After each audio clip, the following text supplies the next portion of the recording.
So it's definitely an individual choice, and some of it's based on who's around, sort of geographically who's around. Some of it's based on pre-existing relationships. Sometimes you've had really solid relationships with other family members. Grandparents have already been taking care of the other children. People live nearby.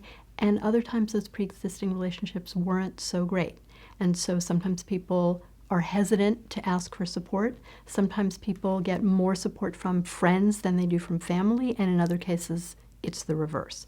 I've had many, many people say to me, you learn who your true friends are, because sometimes the people that you're closest to and that you expect are going to be able to handle this and be there for you, in fact, are not.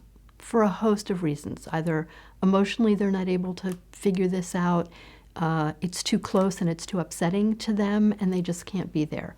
And other people who you perhaps didn't expect would be available and ready and willing to both listen and to help you in a practical way suddenly show up. So it becomes important to think about what you need and what you want and what you're used to in terms of support. And sometimes you don't know what you need, especially right at the beginning. And that too can change over time. And some people want everybody involved. They want lots of friends and lots of people. They want to share all that information.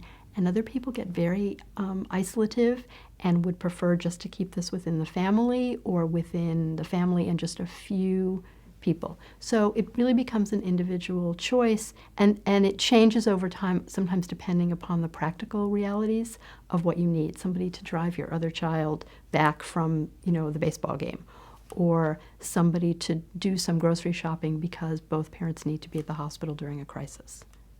When Kai died, it was me and my mom and my friend Ashley. And Ashley and my mom were both there through Kai's treatment, physically there the most.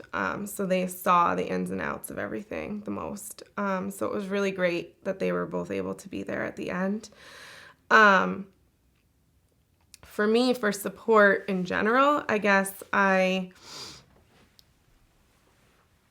sought out a lot of things on my own, I think, which I now realize how beneficial that was. I mean, at the time I was doing it for my own survival because I didn't know what else to do with myself.